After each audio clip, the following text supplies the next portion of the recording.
guys, Submoto here.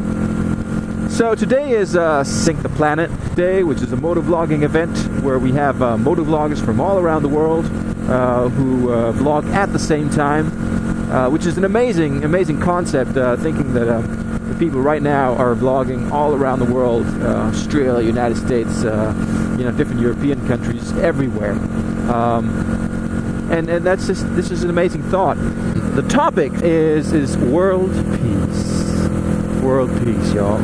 And obviously we could talk about whatever we wanted to, but that was the main suggestion. I thought that was okay. I could talk about world peace. I could have some world peace if I could get around this bus. Now, as a person who comes from a bunch of different cultures, I'm pretty much from nowhere and from everywhere. My mom is Mexican American. My dad is Danish. I was born in Austria, not Australia, Austria. And I've lived in the UK, and I've lived in Sweden, and I've been pretty much all around the globe. My dad used to work for the United Nations, so we were what we called United Nations kids, Anyway, so they had this test once, like they did like a study, where they put a bunch of friends in a room or like in a facility, and they separated them into red team, blue team. Now they had like different tasks they had to solve, like blue team, red team. And when the study was over, even just after a few days, they just started hating each other, like really hating each other. So what's interesting about this is that you can get friends, people that have everything in common, to actually hate each other simply by saying, you're gay, you're blue, you're red. And to me, that's what countries are. Now, countries and cultures are two separate things. If you want to be proud of your culture, proud of the things that you stand for, your morals, your values, which you share with the people around you, that I can understand. But being proud of where a politician drew a line and said, all right, this is us and that's you, is completely, in my book, pathetic. It really is pathetic. And it sounds, if I would have said this like maybe 5-10 years ago, it would actually sound like some kind of utopia, like, well, if we all just loved each other, then everything would be fine. But no! Because now we have the internet, and the internet doesn't give a shit. Because the only thing that separates you from other human beings on the internet is language. And the cool thing about stuff like this, like Sync the Planet, like a bunch of motovloggers all around the world, no matter where you're from, riding at the same time, is a big ass fuck finger to nationalism. To me, like the people around you are what counts, not what flag you fly and the colors. Like, freaking cares. And it puts everything into perspective. You're like, you're really proud of your flag, and your flag, this and that. Well, next day, a lot of these countries don't even have their flags. They don't exist. What are you going to do now? Or even like a country like Denmark, just as an example, I've always said, so those, like at soccer games, they have like caps with like hands on them, and you pull a string and the hands, they clap on your head.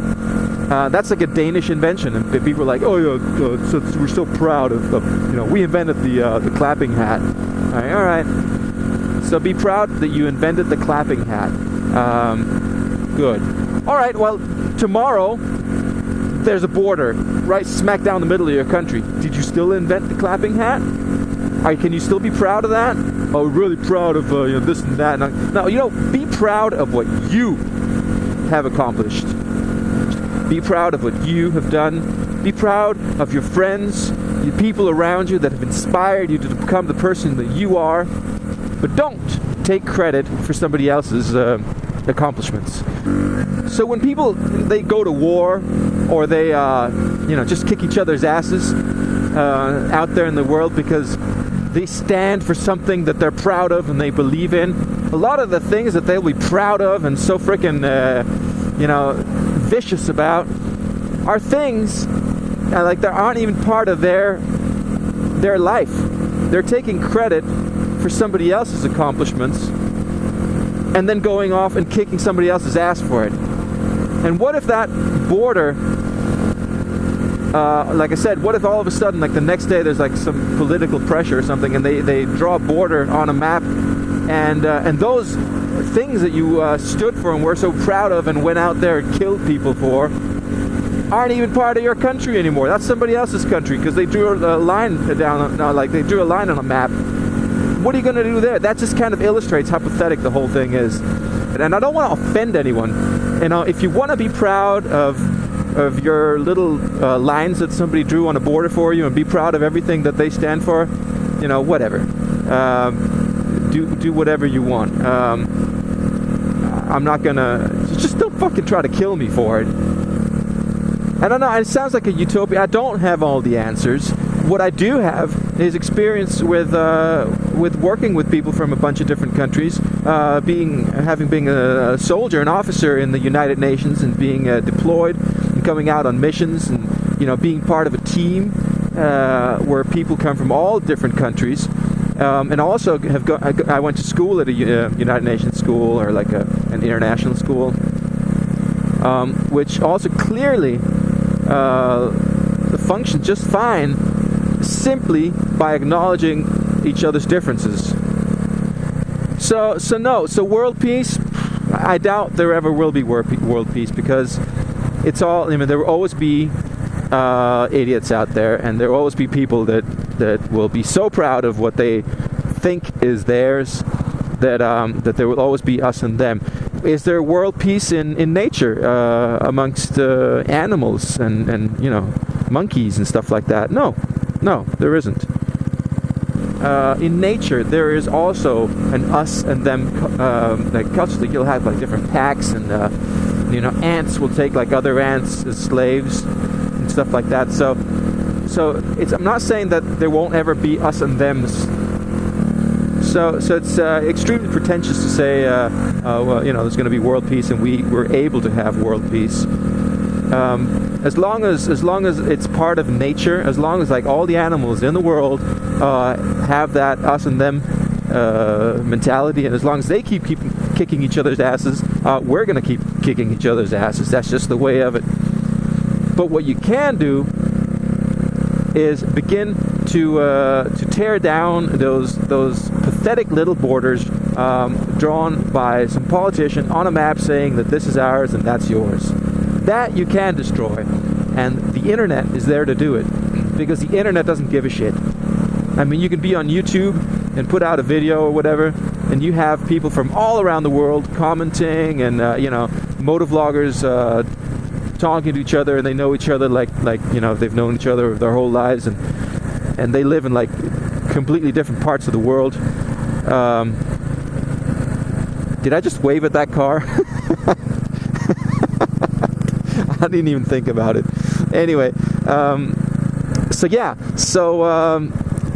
really look forward to the next few years and the next decade, and see what the internet can bring along. And another aspect of this is science and research and stuff like that.